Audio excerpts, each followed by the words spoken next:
Tú fuiste el verbo en el principio, unigénito de Dios. El misterio de tu gloria, revelado en tu amor. Cuán hermoso su nombre es, cuán hermoso su nombre es, el nombre de Jesús, mi Rey. Cuán hermoso su nombre es, nada se iguala a él. Cuán hermoso su nombre es, no hay otro nombre.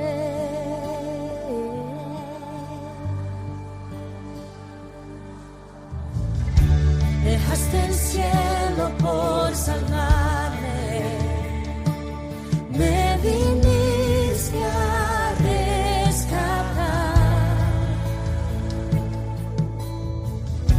Mi transgresión tú perdonaste, nada nos separará.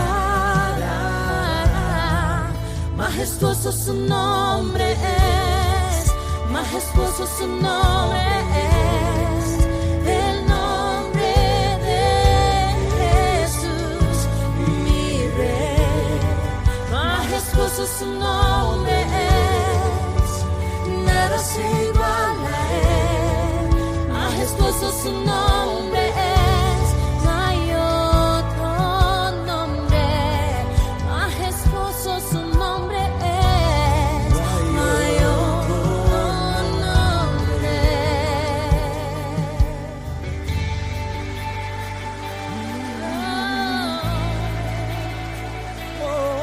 Él venció, Jesús venció, Él venció. por siempre y siempre. Oh, Incomparable, inigualable, todopoderoso,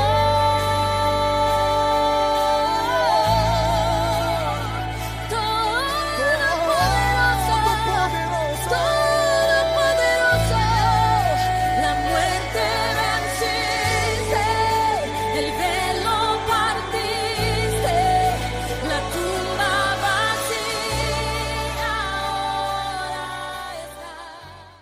Con toda bendición de lo alto, el Señor los bendiga grandemente, que espero que te hayan tenido un buen día y que sea el Señor tomando este control del tiempo. Padre, en el nombre de Jesús, Señor, en tu poderoso nombre, Señor, te entregamos este tiempo para que seas tú, Padre, hablando a tu pueblo, para que seas tú, Señor, exaltándote, Señor, como nombre por sobre todo nombre, Señor. Nombre que ha sido dado a los hombres en la tierra y en los cielos, Señor, para que toda rodilla se doble delante de ti, Señor, para que toda lengua confiese que Jesucristo es el Señor. Te ponemos esta palabra, Señor, esta preciosa palabra, Señor, en tus manos. Extiende tu mano poderosa y pasa un tizón encendido por mi boca, Señor. Perdona, Señor, cualquier falta que haya en mí, para que me puedas conceder hablar con denuedo, Señor, tu palabra. Este precioso pasaje que me has dado, Señor, para compartirlo con tu pueblo. Que tú puedas hablar a sus vidas, Señor. Tocar lo más profundo de sus corazones, Señor. Así como me has tocado a mí, Señor. Concédeme hablar con gracia, Señor. Que tu Santo Espíritu esté aquí en medio de nosotros. Con tu palabra, Señor. Abre nuestros corazones, Señor. Haz que nuestros corazones sean entendidos, Señor, para recibir este precioso pasaje, Señor. Para que seas tú, Señor, llegando a lo más profundo de nuestro ser, tocándolo todo, Señor, cambiando nuestro entendimiento. Te ponemos este tiempo, Señor. Séllalo en tu presencia, Señor. Que tú estés aquí en medio de nosotros, Señor. Quita todo malestar, toda preocupación, Señor. Y que podamos estar aquí, Señor, con todos nuestros sentidos espirituales, recibiendo tu preciosa palabra, Señor, que tiene poder, Señor, sobre nuestras vidas, Señor, y sobre toda la rueda de la creación, en el nombre que es sobre todo nombre, en el nombre de nuestro Señor Jesucristo. Amén, amén, amén. Buenas noches, hermanos. Que Dios les bendiga grandemente, con toda bendición de lo alto. Hoy vamos a tocar un pasaje muy hermoso, muy precioso. Que el Señor nos bendiga con su santa palabra. Vamos a estudiar hoy Filipenses 2, del 1 al 18. La hermanita ya puede poner la pantalla. Ponemos este tiempo en sus manos. La humillación y exaltación de Cristo. Vamos a leer primero del Filipenses 2, del 1 al 18, y la primera parte que vamos a ver es 2, del 1 al 4. Hoy vamos a trabajar con una versión que yo nunca uso, pero me pareció súper preciosa y me la dio el Señor, así que yo obedezco. Vamos a trabajar con la nueva versión internacional. Para los que usen la Biblia allí en sus casas, la hermanita Marbelis está poniendo en pantalla la nueva versión internacional. Leemos en el nombre de Jesús. Por tanto, si sienten algún estímulo en su unión con Cristo, algún consuelo en su amor, algún compañerismo en el espíritu, un afecto entrañable, llénenme de alegría, teniendo un mismo sentir, un mismo parecer, un mismo amor, unidos en alma y pensamiento. No hagan nada por egoísmo o vanidad. Más bien, con humildad, consideren a los demás como superiores a ustedes mismos. Cada uno debe velar no solo por sus propios intereses, sino también por los intereses de los demás. Y quiero comenzar, después de haber leído esto, con unas preguntas, pensando en el versículo 1 y 2. ¿Hay algún estímulo en Cristo? Pues supongo que hay. ¿Hay algún consuelo de amor? Pues sí. ¿Hay alguna comunión del Espíritu? Sí, también lo hay entre nosotros. ¿Hay algún afecto y compasión? Sí, seguro que sí. Si todas estas cosas son verdad, entonces completen mi gozo estando de acuerdo. Pablo nos recuerda que la consolación en Cristo, si algún consuelo de amor, si alguna comunión del Espíritu, si algún afecto entrañable, si alguna misericordia, y efectivamente están presentes, podemos ver la belleza que resplandece en este hermosísimo pasaje de las Escrituras, en la humillación y exaltación de Cristo. Es que nos consolemos en Cristo, en consuelo de amor, que permanezcamos unidos en un mismo sentir, en el Espíritu Santo, que se manifieste ese afecto entrañable, siendo misericordiosos unos con otros, tanto como lo es el Señor con nosotros. Ya que es así, entonces no solamente completamos el gozo de Pablo, sino el gozo del Señor. En el versículo 2:2, estén de acuerdo, sean de un mismo parecer, llénenme de alegría, dice Pablo, teniendo un mismo parecer, un mismo amor, unidos en alma y pensamiento. El mandamiento en el 2:2, completad mi gozo, sintiendo lo mismo o viviendo en un mismo parecer.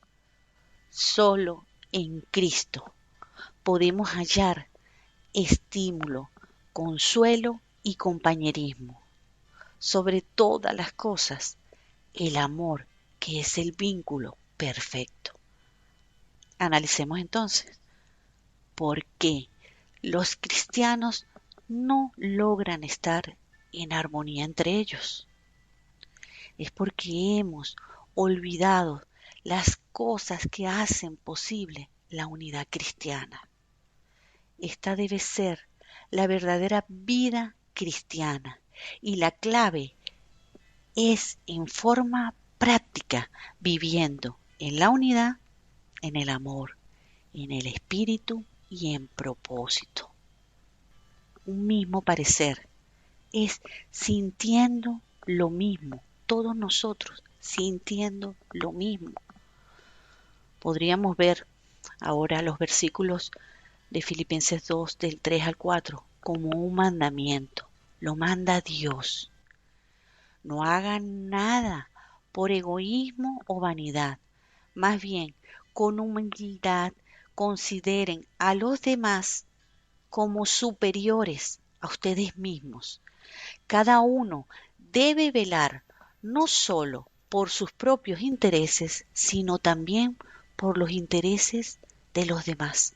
Y aquí el Señor va a quitar todo aquello que impide que nosotros estemos en un mismo sentir, sintiendo lo mismo. La belleza sublime de este pasaje es que se nos manda a sentir y vivir como el sublime y perfecto, nuestro Señor Jesucristo.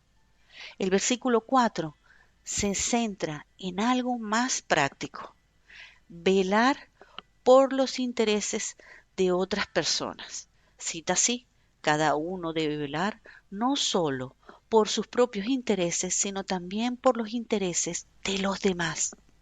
Esto es vivir agradando a Dios en todo. Fíjate qué equilibrio tan preciso y perfecto. No te llama a que te descuides de lo tuyo para servir a otros.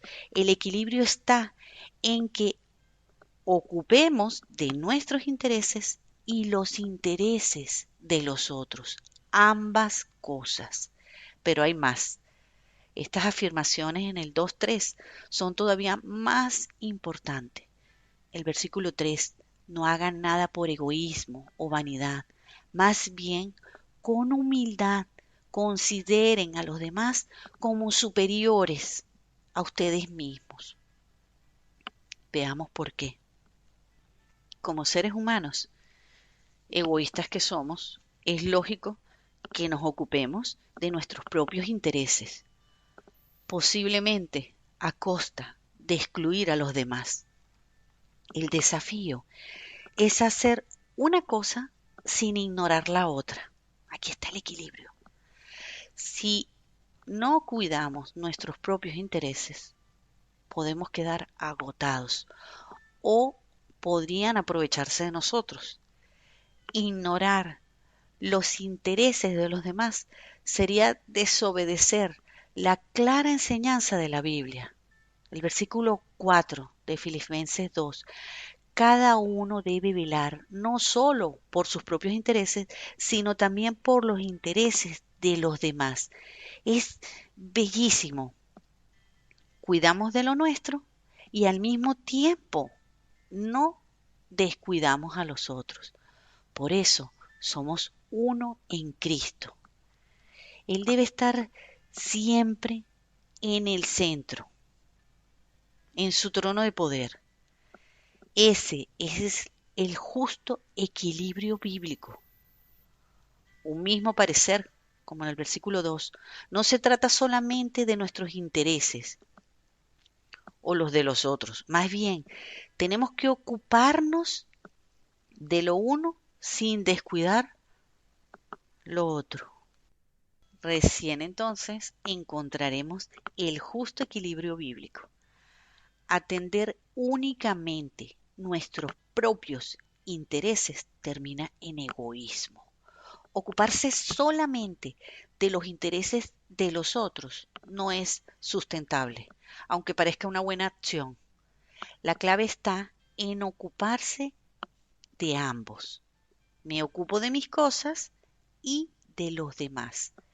Estos primeros versículos de Filipenses 2 hablan sobre la unidad y cómo mostrarla en la práctica. Y atendamos al llamado de Pablo a la unidad, ya que no es una tarea fácil. Requiere unidad en el amor, en el espíritu y en el propósito. Repito, requiere unidad en el amor, en el espíritu y en el propósito. Implica decir no al egoísmo y al engreimiento y decir sí a valorar a los otros más que a uno mismo. El versículo 4. Cada uno debe velar no solo por sus propios intereses, sino también por los intereses de los demás. Repito, Filipenses 2:4. Cada uno debe velar no solo por sus propios intereses, sino también por los intereses de los demás. Provee un equilibrio, recordándonos que valorar a otros no tiene por qué serlo en detrimento de nuestros propios intereses. Pongo un ejemplo práctico. María se ocupa de José, José se ocupa de Manuela, Manuela de Pablo, pero Pablo se ocupa de María. Entonces, si nos ocupamos los unos de los otros, cuando yo me ocupo de los demás, también hay otro hermano en la unidad en Cristo que también se está ocupando en mí. O sea que yo no tengo que pensar que estoy descuidada, que nadie se ocupa de mí, no.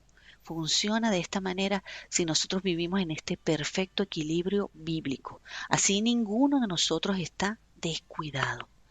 Como lo hacían en la antigüedad, vivir con la unidad de un mismo parecer, versículo 2, por momentos puede ser un duro trabajo, incluso con aquellos a quienes amamos.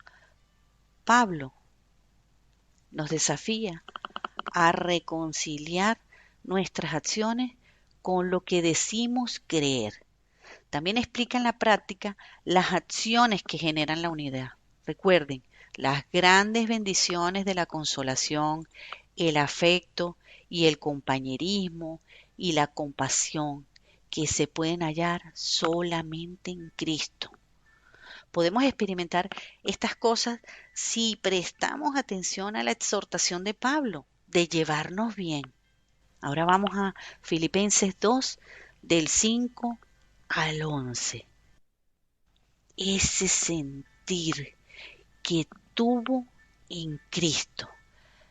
La actitud de ustedes debe ser la de Cristo Jesús. Versículo 5. La actitud de ustedes debe ser como la de Cristo. 6.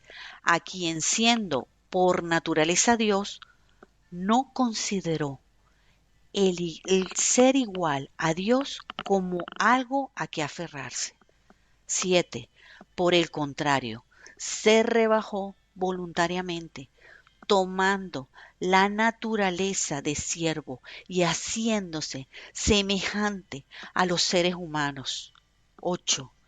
Y al manifestarse como hombre, se humilló a sí mismo y se hizo obediente hasta la muerte y muerte de cruz. 9. Por eso Dios lo exaltó hasta lo sumo y le otorgó el nombre que está sobre todo nombre. 10. Para que ante el nombre de Jesús se doble toda rodilla en el cielo y en la tierra y debajo de la tierra. Repito el versículo 10.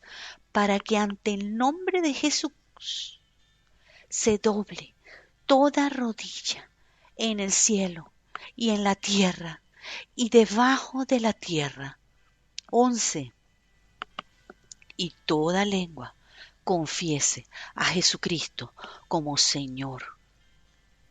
Jesucristo es el Señor para la gloria de Dios Padre. Esta sesión de Filipenses 2 del 5 al 11 no está separada del 1 al 4, del anterior. Ambas guardan relación y provee importantes comentarios teológicos sobre Jesús. Ha sido ubicado allí por una razón en particular y ya lo veremos. En este contexto vemos el modelo de la humildad y el sacrificio de Jesús. Está destinado a reforzar el llamado de Pablo a considerar a los otros más importantes que a uno mismo. ¿Qué mejor ejemplo que Jesús? Veamos los rasgos de Jesús que se destacan. Pablo con esta sesión pidiéndonos que pensemos como Jesús, como lo hizo en el 2:6, quien siendo por naturaleza Dios, no consideró el ser igual a Dios como algo a que aferrarse. Nos recuerda que Jesús es plenamente Dios con todos los derechos y privilegios que ello conlleva, que Jesús es por naturaleza Dios. Su condición divina provee el telón de fondo contra el que deberíamos considerar su ejemplo. ¿Qué hizo entonces Jesús con todo ese poder y autoridad? Aunque tenía derecho a esas cosas, Jesús no las usó nunca a su favor. No consideró ser igual a Dios como algo por lo cual luchar, ni a lo cual aferrarse.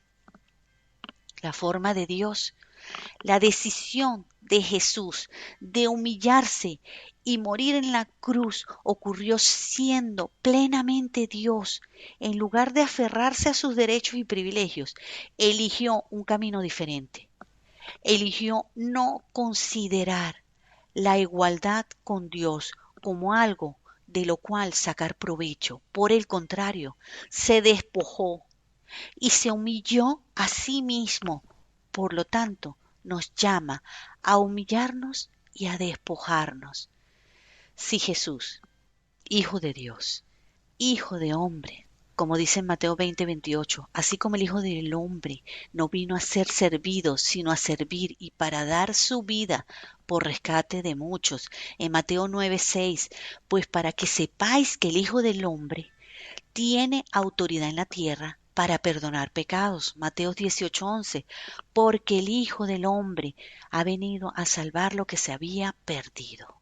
No, hermanita, no hace falta que los ponga, porque si no, no nos va a dar tiempo. Nosotros vamos a seguir en Efesios 2. Él vino a dejar de lado sus propios derechos en obediencia a los propósitos más elevados del Padre.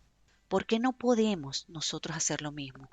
¿Por qué no podemos tener su mismo sentir y considerar a otros más importantes que a nosotros mismos? Aunque Jesús tenía el mismo poder que Dios para conseguir cualquier cosa que quisiera, eligió no defender sus derechos. Lo que Jesús sí hizo se destaca por contraste con lo que no hizo. Lo repito, lo que Jesús sí hizo se destaca por contraste con lo que no hizo. Lo que Jesús sí hizo, en lugar de aferrarse a esos derechos, se despojó a sí mismo. ¿Cómo? Tomando la naturaleza de siervo y haciéndose semejante a los hombres. Aquí es donde la cosa toma un curso sorpresivo. Pensemos un poco. Casi todos los superhéroes de las películas tienen dos cualidades. Primero, tenían apariencia humana, pero también había algo que los hacía diferentes. Tenían cierto poder especial que los humanos no tenemos. Las mismas características se daban en los villanos. También ellos tenían forma humana y algún poder especial. Lo que separa a los buenos de los malos era lo que cada uno hacía con esos poderes. Los villanos usaban su poder para tratar de apoderarse del mundo, mientras que los héroes lo usaban para luchar por la justicia y la verdad. ¿Cómo se relaciona esto con los filipenses? Bueno, Jesús está en el mismo tipo de posición. Él es plenamente humano, pero con atributos divinos.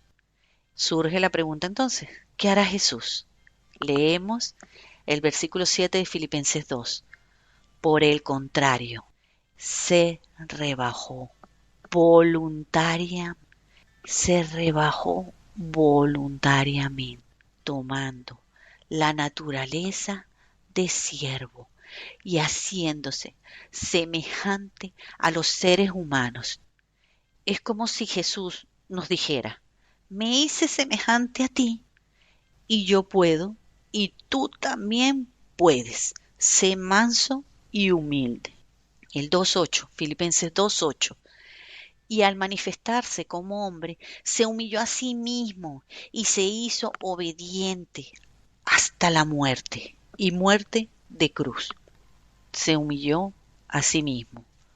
Pablo enumera dos cosas que hace Jesús.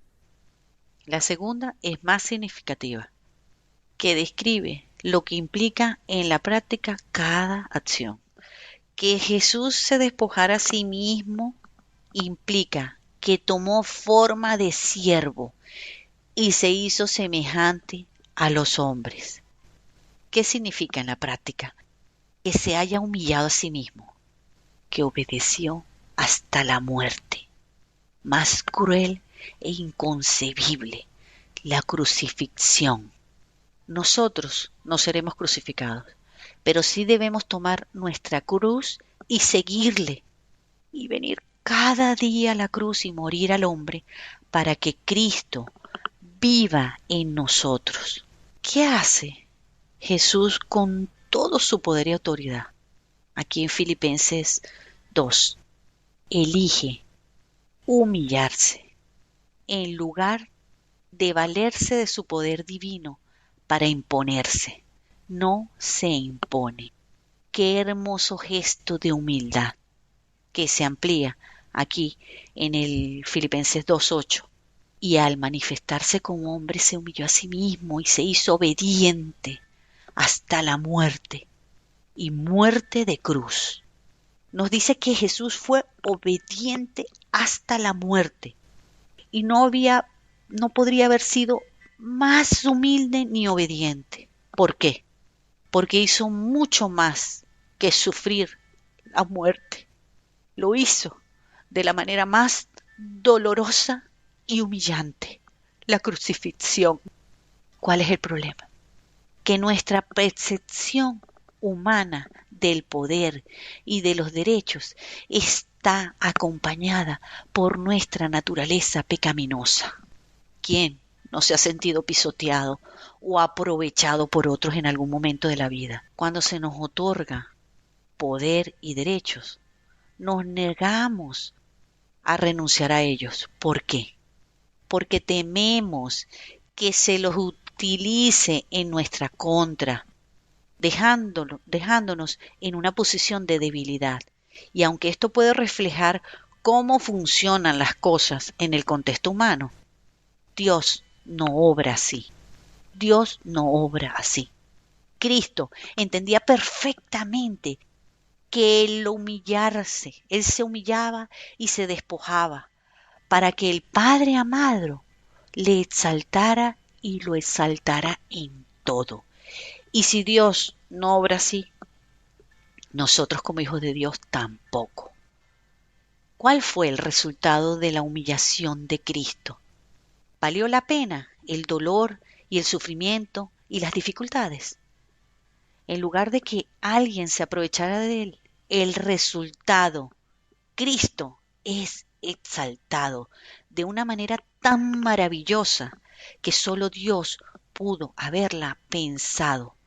Este pasaje es uno de los más hermosos sobre la encarnación de Jesús.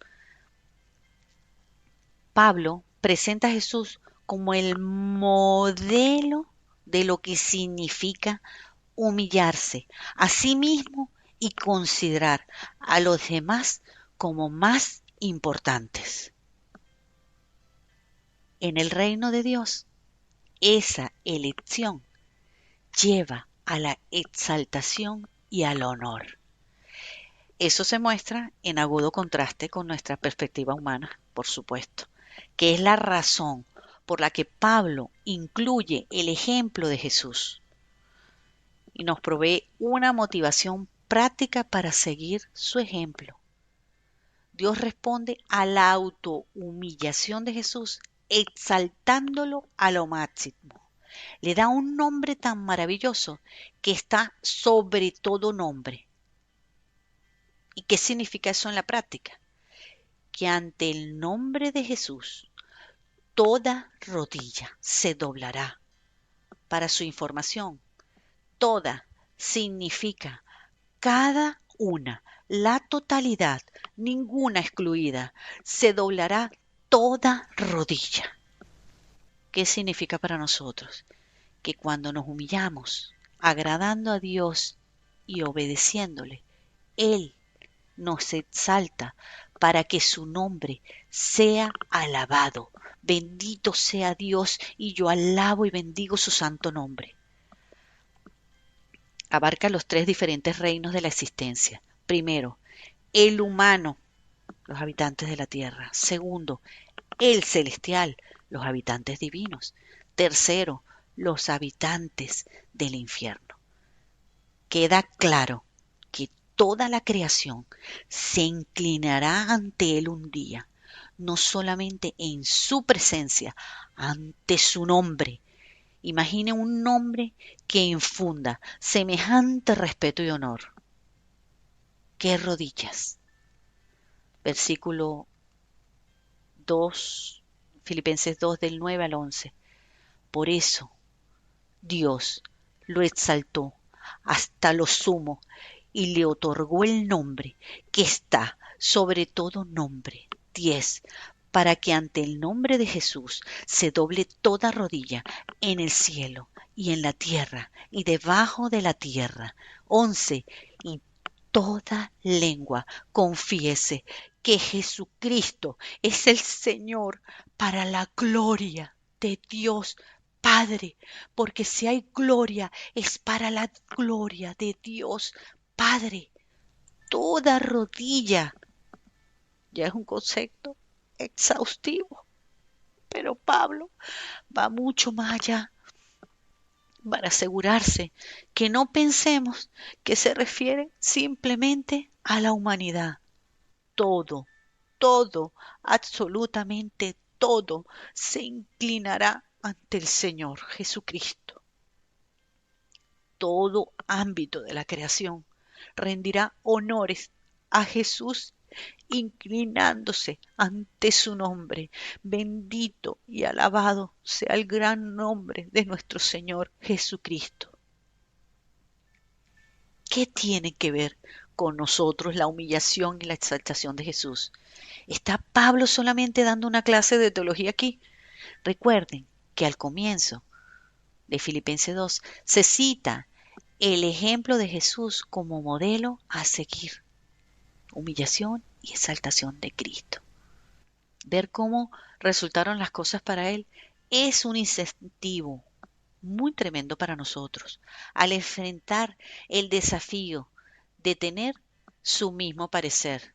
Si dos personas están en desacuerdo, una de las dos tiene que ceder. Recuerde los versículos de la apertura del capítulo. ¿Hay alguna consolación? ¿Algún consuelo o comunión? Es muy difícil poner los intereses de otras personas antes que el propio, a causa de nuestra naturaleza pecaminosa. El ejemplo de Jesús no solamente nos desafía, también proyecta una visión de la recompensa que viene por someternos humildemente a Dios. Vemos la relación entre la humildad y exaltación, bosquejada en estos dos pasajes que no están en pantalla. Los voy a leer. Santiago 4:10. Humíllense delante del Señor y Él los exaltará.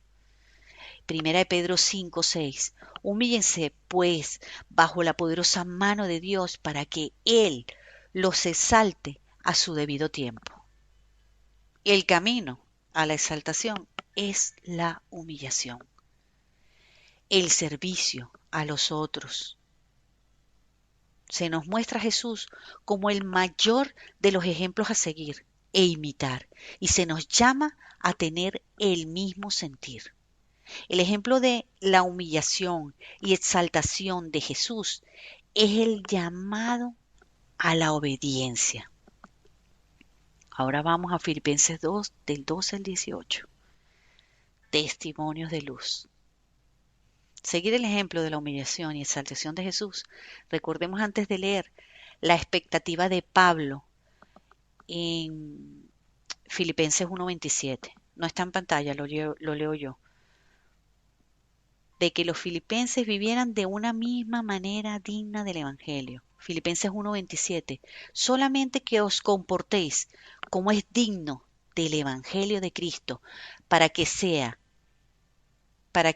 o sea que vaya a veros o que esté ausente, oiga de vosotros que estáis firmes en un mismo espíritu, combatiendo unánimes por la fe del Evangelio.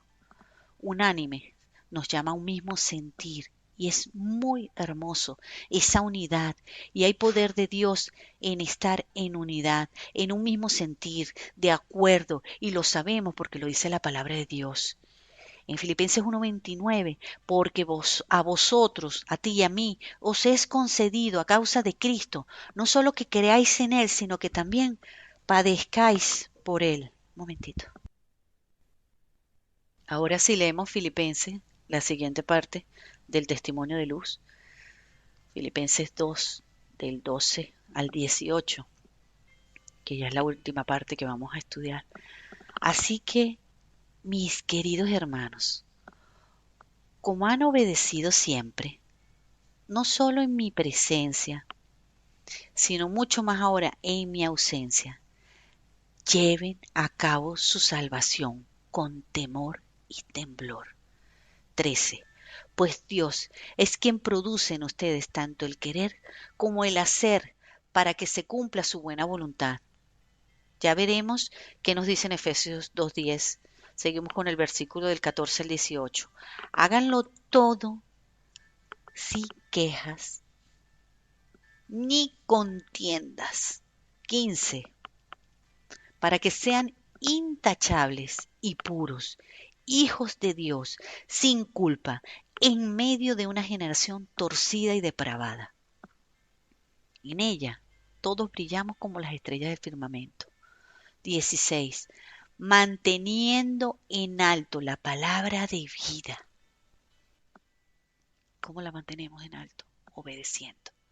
Así, en el día de Cristo, me sentiré satisfecho de no haber corrido en vano, no haber corrido ni trabajado en vano. 17. Y aunque mi vida fuera derramada sobre el sacrificio y servicio que proceden de su fe, me alegro y comparto con todos ustedes mi alegría. 18. Así también ustedes, alégrense y compartan su alegría conmigo. Obedecen, incluso en su ausencia. Eso significa una conducta intachable, sin doblez.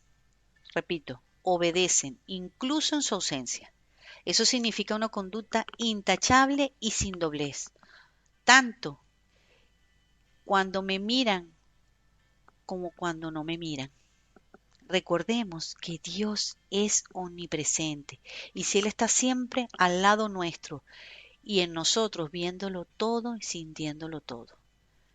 ¿Qué hacemos cuando nadie nos mira y cuando nadie está atento para controlar nuestra conducta? Reflexionemos en ello y veamos este resumen. Este versículo resume los diversos llamados a la acción de Pablo que ha hecho en Filipenses. Vivir de una manera digna el Evangelio, Filipenses 1:27. Tener un mismo sentir, Filipenses 2:2. y considerar a los demás como más importantes que a sí mismos. 2:3. El versículo 12 se centra en la forma en que deben implementarse estas acciones, con temor y temblor. Ocuparse de su salvación. Aquí se refiere a las maneras prácticas de seguir al Señor y de permitir que Él obre a través de uno. Esto se enfatiza en el versículo siguiente, que aclara por qué debemos hacerlo con temor y temblor. Porque es Dios el que está obrando en nosotros, no nosotros mismos. Efesios 2:10, porque somos hechura suya, creados en Cristo Jesús para buenas obras, las cuales Dios preparó de antemano para que anduviésemos en ella. Desde antes de la fundación del mundo, no habíamos nacido nosotros.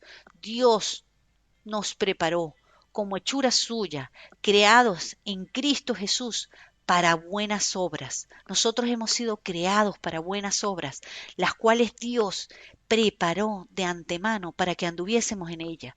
Cuando ya nosotros nacimos con esa porción en nosotros.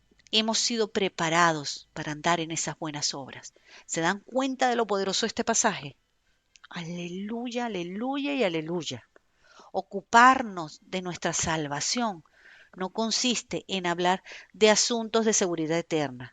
Son las formas prácticas de vivir el Evangelio en nuestra vida diaria.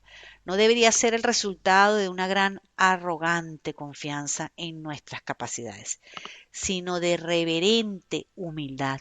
La humildad es necesaria porque no somos nosotros los que hacemos la obra. En realidad es Dios obrando a través de nosotros para Él lograr sus propósitos. La exhortación a temer y a temblar es otra salvaguarda para nosotros. Igual que el regocijarnos en el Señor, como lo decía en el 2:1. Cuanta más confianza tengamos en nuestra conducta, menos dependeremos de Dios y menos probabilidades tendremos de permitirle que obre a través de nosotros. Repito, cuanta más confianza tengamos en nuestra conducta, menos dependeremos de Dios y menos probabilidades tendremos de permitirle que obre a través de nosotros. No está en pantalla, pero lo voy a leer. Juan 15 del 1:6. Jesús, la vid verdadera. Yo soy la vid verdadera y mi Padre es el labrador. Toda rama que en mí no da fruto, la corta, pero toda rama que da fruto, la poda, para que dé más fruto todavía. Ustedes ya están limpios por la palabra que les he comunicado. Permanezcan en mí y yo permaneceré en ustedes, así como ninguna rama puede dar fruto por sí misma, sino tiene que permanecer en la vid, así tampoco ustedes pueden dar fruto si no permanecen en mí. Yo soy la vid y ustedes las ramas. El que permanece en mí, como yo en él, dará fruto. Separados de mí, no pueden hacer nada. El que no permanece en mí es desechado y se seca como las ramas que se recogen y se arrojan al fuego y se queman. Bendita palabra. Entonces, ¿qué significa exactamente temor y temblor? ¿Se trata literalmente de miedo o es simplemente respeto? Una vez yo toqué unos cables, tenía los pies en el suelo y las manos húmedas, no las sequé bien, y los riesgos de tocar cables de 220 voltios me dio un correntazo. No se ha debilitado ese temor, es un temor que me lleva a prestar absoluta atención a lo que estaba haciendo, para hacer exactamente lo que se suponía que debía hacer. El temor tenía un fundamento en un conocimiento preciso de mis limitaciones y de lo que podía hacerme una corriente de 220 voltios. Hay ciertos paralelos entre mi tarea eléctrica y nuestra relación con Dios. Tener un concepto demasiado elevado de mí misma y mis habilidades con independencia de Dios puede ser catastrófico, como ese corrientazo. La arrogancia nos hace extender demasiado los límites Hacer las cosas por nuestra propia fuerza es arrogancia. Inversamente, tener un concepto demasiado bajo de nosotros mismos tampoco ayuda, porque nos hace dudar del amor o de los propósitos de Dios para nosotros. Tenemos que recordar que Dios eligió redimirnos para la alabanza de su gloria, adoptarnos como hijos y coherederos con Cristo. ¿Qué podría elevar más nuestra autoestima que eso? Cuando contrastamos estos dos versículos para ver si estos dos versículos que voy a leer, parece que hay una tensión entre la acción personal y la confianza en Dios. Leo Filipenses 4:13. Todo lo puedo en Cristo que me fortalece. Juan 15:5. Yo soy la vid y vosotros los pámpanos. El que permanece en mí y yo en él, éste lleva mucho fruto, porque separado de mí nada podéis hacer. En resumen, todo lo puedo en Cristo, pero sin él nada puedo hacer. En realidad, estos pasajes exponen el mismo punto. Si no obra Dios en nosotros, no podremos lograr nada de valor duradero. Repito, si no obra Dios en nosotros, no podemos lograr nada de valor duradero. Esto no significa que debemos tratar a Dios como fuente de poder o medio de inspiración. Dios tiene que ser el que actúe en nosotros. Cuando lo hace, efectivamente todo es posible, pero solo porque Él está involucrado. Cuando las cosas se salen de su cauce, ¿cómo puedo recuperar una idea correcta de quién es Dios y quién soy yo? El mejor lugar para comenzar es leer las Escrituras, ya que renueva nuestra comprensión de quién es Él y lo que ha hecho. Aunque en un tiempo éramos enemigos de Dios, Él nos ha librado de la oscuridad y nos ha llevado a su luz maravillosa. Primera de Pedro 2:9, porque ustedes son linaje escogido, real sacerdocio, nación santa, pueblo que pertenece a Dios, para que proclamen las obras maravillosas de aquel que los llamó de las tinieblas a su luz admirable. Esta es la clave para hacer un cambio, restablecer la visión correcta de Dios y de quién uno es a la luz de la obra de Cristo. El versículo 13, en Filipenses 2, del 12 al 13, dice que deberíamos ocuparnos de nuestra salvación con temor y temblor. ¿Por qué? Porque en realidad no somos nosotros quienes lo estamos haciendo, sino Dios obrando en nosotros. Él es quien hace la obra en nosotros. En Filipenses 2, del 12 al 13, así que mis queridos hermanos, como han obedecido siempre, no solamente en mi presencia, sino más ahora en mi ausencia, lleven a cabo su salvación con temor y temblor, pues Dios es quien produce en ustedes tanto el querer como el hacer para que se cumpla su buena voluntad. Es Él el que hace la obra, para que se cumpla su buena voluntad. El mandamiento de ocuparnos de nuestra salvación destaca la forma en que deberíamos hacerlo, con temor y temblor. ¿Por qué deberíamos hacerlo de esta manera en nosotros? Pablo nos dice que Dios obra en nosotros no por nuestra justicia, ni nada que hubiéramos hecho. En lugar de eso, Dios obra en nosotros por su buena voluntad, que es agradable y perfecta. Por ello, no hay lugar para el orgullo ni la arrogancia en nosotros. La respuesta adecuada es el temor y el temblor.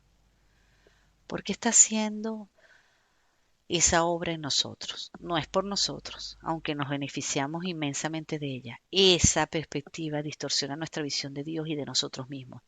En realidad lo hace por su buena voluntad. Él obra por su gracia y por su amor. Pablo en el 2:14, vamos al 2:14, háganlo todo sin quejas ni contiendas. El mandamiento de hacer todas las cosas sin quejas ni contiendas, este mandamiento está muy relacionado con los temas de Filipenses 1 del 29 al 30. Porque a vosotros os es concedido a causa de Cristo, no solo que creáis en Él, sino que también padezcáis por Él, teniendo el mismo conflicto que habéis visto en mí ahora y ahora oís que hay en mí. Pablo revela que Él no es el único destinado a sufrir por Cristo. Los filipenses también sufrían de la misma manera que Él, y nosotros también. El llamado a no quejarse ni murmurar en el 2.14, en Filipenses 2.14, se aplica a todo tipo de sufrimiento, la oposición y la carga diaria del ministerio. Dios jamás prometió que sería fácil, pero sí prometió trabajar en nosotros para lograr sus propósitos. Gloria a Dios. Qué esperanza tan viva que es Cristo, ver el sufrimiento como dispuesto por Dios. Nos evita a nosotros cometer el error de adjudicarlo a otra cosa. Leemos Filipenses 2 del 14 al 18. Háganlo todo sin quejas ni contiendas, para que sean intachables y puros, hijos de Dios, sin culpa, en medio de una generación torcida y depravada. En ella ustedes brillan como estrellas en el firmamento, manteniendo en alto la palabra de vida. Así, el día en que Cristo, así, en el día de Cristo me sentiré satisfecho de no haber corrido ni trabajado en vano, y aunque mi vida fuera derramada sobre el sacrificio y servicio que proceden de su fe, me alegro y comparto con todos ustedes mi alegría. Así también ustedes alégrense y compartan su alegría conmigo. Pablo en esta parte cierra el tema con una afirmación muy importante. Nos da mandatos, no órdenes, en cuanto a quejarnos ni murmurar. Si se trata de protestar y murmurar, no debemos hacerlo, eso está claro. Pero Pablo agrega un énfasis con el todo, que ya está implícito en el mandamiento de no quejarse, el mandamiento de hacer todo, absolutamente todo, sin quejas ni murmuraciones. La orden, quieras o no, tú la haces. El mandato es algo voluntario. Hacerlo todo sin quejas ni murmuraciones.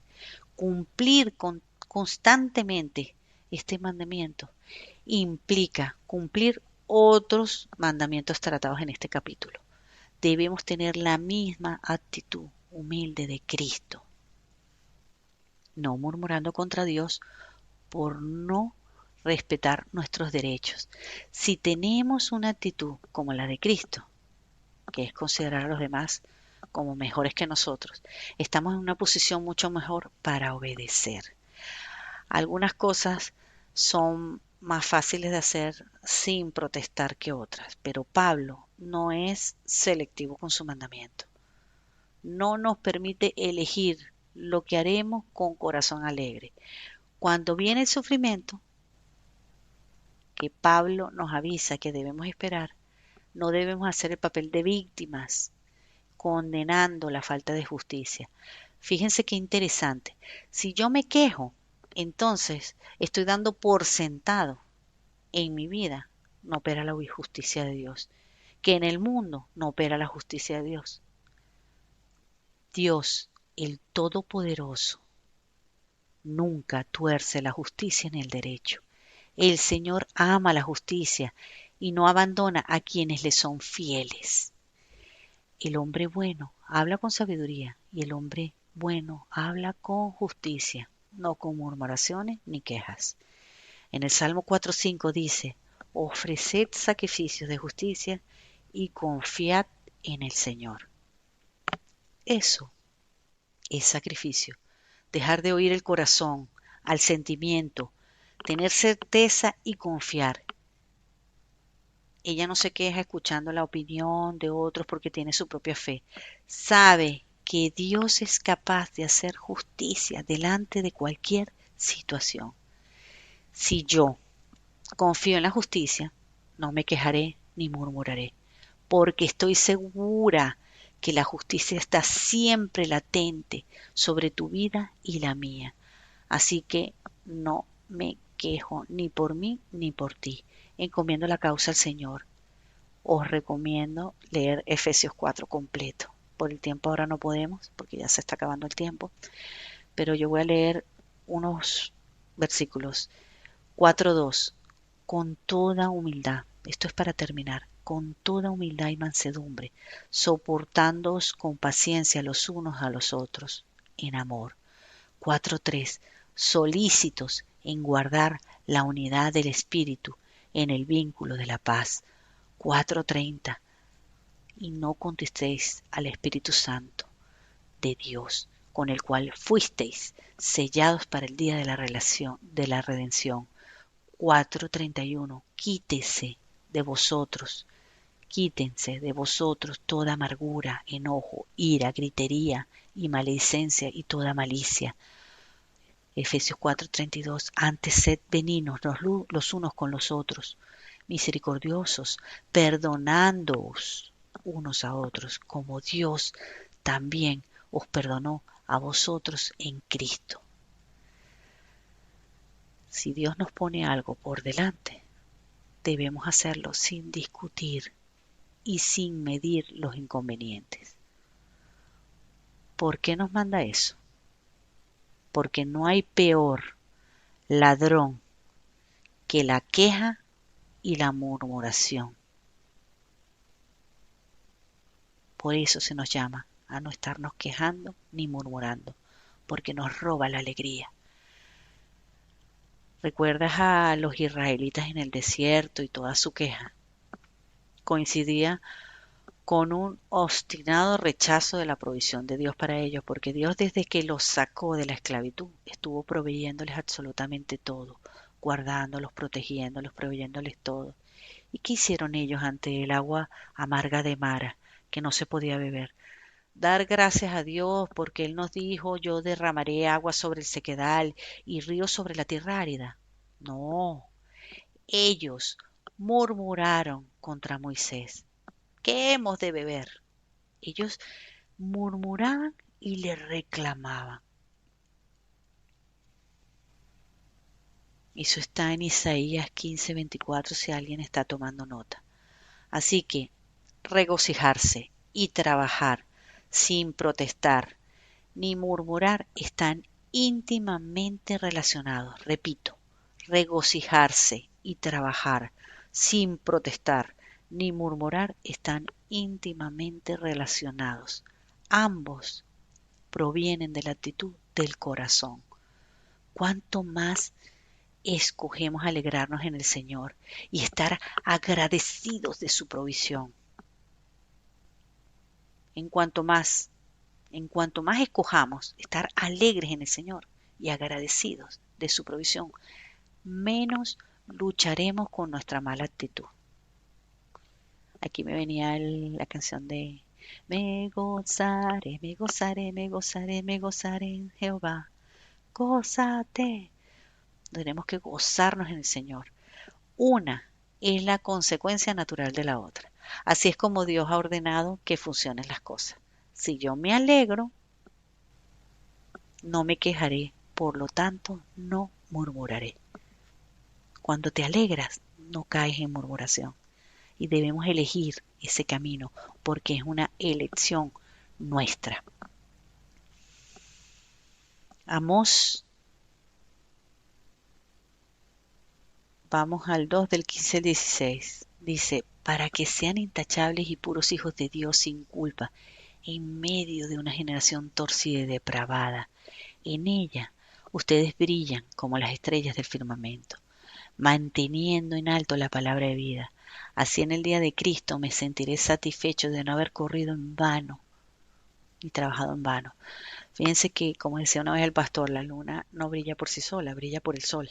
Pues nosotros vamos a brillar como las estrellas del firmamento cuando dejemos que la luz de Cristo brille en nosotros. Vamos a ser esos luminares, vamos a alumbrar este mundo, van a retroceder las tinieblas, porque debemos regocijarnos en todo en lugar de quejarnos y murmurar. ¿Cuál debería ser nuestra motivación para obedecer? ¿Qué está en juego aquí? La respuesta es sorprendente. En la mente de Pablo, estos llamados a una conducta específica que tienen que ver con reflejar la luz de Dios. Cuando yo me estoy gozando, es la luz de Dios la que está reflejándose. en un mundo oscuro y agonizante.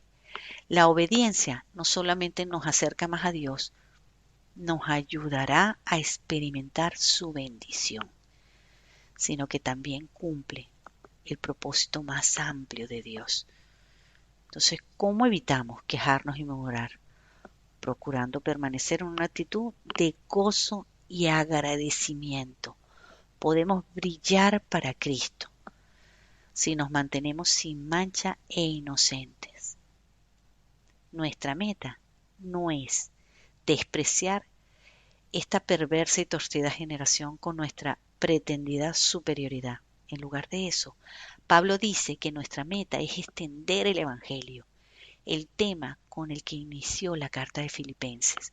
Una de las maneras en que Pablo difunde eficazmente el Evangelio, mientras está preso, es equipar y desafiar a otros a ser más obedientes a Cristo. Y yo te desafío a ser obediente a Cristo, multiplicándose a sí mismo en otros. Hace que el Evangelio avance exponencialmente. En Mateo 5:16, hagan brillar su luz delante de todos para que ellos puedan ver las buenas obras de ustedes y alaben al Padre que está en los cielos. Yo amo este pasaje porque me recuerda lo que debo hacer y cómo debo vivir. Hagan brillar su luz, esa luz de Dios que está en nosotros, delante de todos, para que ellos puedan ver las buenas obras de ustedes y alaben al Padre que está en los cielos. Seguimos Filipenses 2 del 16 al 17, manteniendo en alto la palabra de vida. Así en el día de Cristo me sentiré satisfecho de no haber corrido ni trabajado en vano. Y aunque mi vida fuera derramada sobre el sacrificio y servicio que proceden de su fe, me alegro y comparto con todos ustedes mi alegría. Recuerden que Pablo escribió estas cartas en prisión, en sus prisiones. El 16 nos muestra que no es en vano nuestra carrera. Y el 17 hermosamente compara su trabajo con una derramada en sacrificio, lo cual es algo positivo. Demuestra que su esfuerzo vale la pena, el tuyo y el mío también. Si tuviera que volver a hacerlo, valdría la pena, tal como lo hizo en el 1.18. En Filipenses 1.18, ¿qué pues? Que no obstante, de todas maneras, o por pretexto o por verdad, Cristo es anunciado y en esto me gozo. Cristo es anunciado y en esto me gozo y me gozaré aún. Él lo estaba diciendo porque estaba en sus prisiones. En esto me gozo y me gozaré, porque él estaba viendo cómo el mensaje del Evangelio estaba corriendo, aún por encima de sus prisiones. Él se gozaba. Responde la pregunta regocijándose. Leemos el 2.18. Así también ustedes alégrense y compartan su alegría conmigo. En el 2.18, Pablo invita a los filipenses a responder como él. Y comparémoslo con Filipenses 1.21. Porque él decía, porque para mí el vivir es Cristo y el morir es ganancia. El éxito, ya para terminar, el éxito no requiere de su comodidad, ni siquiera de la continuidad de su vida. El éxito no requiere de la comodidad de los filipenses, ni de su liberación del sufrimiento y las dificultades, como para nosotros, claro está. En la perspectiva de Pablo, el éxito viene solamente cuando permitimos que Dios cumpla sus propósitos por medio de nuestra vida. Pablo ve que eso se cumplirá en medio de las dificultades y nosotros también debemos verlo. Es por eso que son motivo de gozo para él, porque él sabe que se está cumpliendo los propósitos de Dios en su vida, en medio de todos esos sufrimientos. Fue un motivo de gozo para él y para los filipenses. Es tremendamente hermoso porque esto derrumba absolutamente cualquier deseo de quejarse, murmurar, sentirse mal o inconforme. Y quiero terminar ya con este pasaje y te quiero pedir que lo repitas conmigo, por favor. No se lo di a la hermanita, pero le voy a pedir que lo ponga. Segunda de Timoteo 4, del 7 al 8, para los que lo quieran leer en pantalla. Vamos a leerlo y vamos a repetirlo todos para terminar. Segunda de Timoteo 4, de 7 a 8, nueva versión internacional. Se le cayó la conexión a la hermanita. Ah, no, estás allí, Marbelis. Segunda de Timoteo 4, del 7 a 8, nueva versión internacional. No sé si ya cerró el ordenador porque creo que no lo está poniendo en pantalla. Bueno, lo pueden buscar en... Allá está. Gracias, hermanita bella, preciosa. Segunda de Timoteo 4, del 7 a 8, nueva versión internacional. No sé si lo pueden leer, lo veo pequeñito. Vale. Vamos a leerlo. Quiero que lo leas conmigo. 7. He peleado la buena batalla. He terminado la carrera. Me he mantenido en la fe. 8. Por lo demás, me espera la corona de justicia que el Señor, el juez justo, me otorgará en aquel día. Y no solamente a mí, sino también a todos los que con amor hayan esperado su venida. A que sienta bien decirlo, pues mucho más vivirlo. Así que te animo a obedecer la palabra de hoy que nos muestra cómo lograrlo, a vivir para Cristo y para los otros en humildad, sin quejas ni murmuraciones. Padre, te doy gracias por esta palabra. Ya terminé, hermanita Marbeles, gracias. Padre, te doy gracias por esta poderosa palabra, Señor. Gracias por enseñarnos, Señor, que esa exaltación y humillación de Cristo también se debe reflejar en nuestras vidas.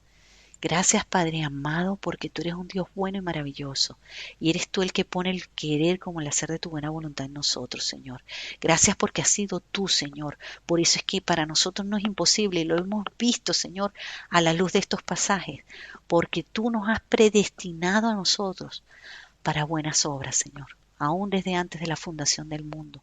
Cuando tú ya nos habías predestinado para salvación y vida eterna, tú nos habías predestinado a vivir en esas buenas obras, Señor. Por eso lo único que me queda, Señor, es pedirte con un corazón contrito y humillado, que quites toda queja y toda murmuración, todo aquello que quita la alegría y el gozo, Señor.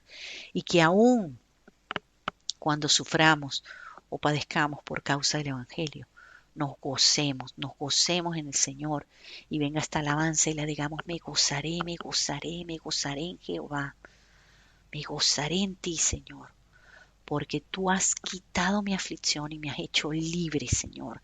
Gracias, Padre, por esta palabra tan preciosa. Gracias por Cristo, nuestro mayor ejemplo de humillación y de exaltación, Señor. Gracias por llamarnos a la humildad.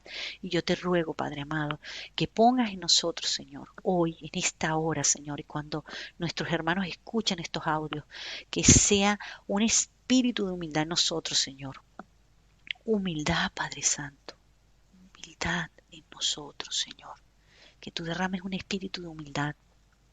Que pongas, Señor, freno, Señor, en nuestra lengua, cerrojo en nuestra boca, una guarda en nuestra boca, para que nosotros no murmuremos ni nos quejemos, Señor, sino que estemos ante todo gozosos y demos la gloria a Dios ante todo lo que pase, Señor. Aún en medio de la necesidad y la escasez, podamos decir gloria a Dios. Gloria a Dios, porque sabemos que tu justicia y tu verdad son las que prevalecen en nuestras vidas. Te damos gracias, Señor. Gracias por este precioso tiempo, por esta preciosa palabra, en el nombre glorioso de nuestro Señor Jesucristo. Hermanos, que Dios les bendiga con toda bendición de lo alto, que espero que los haya bendecido muchísimo. Esta palabra a mí me ha bendecido muchísimo, ha sido preciosa. Espero que Dios la selle en los corazones en el nombre de Jesús, que esta palabra sea un latente vivir cada día desde hoy en adelante para nosotros. Que Dios les bendiga con toda bendición de lo alto.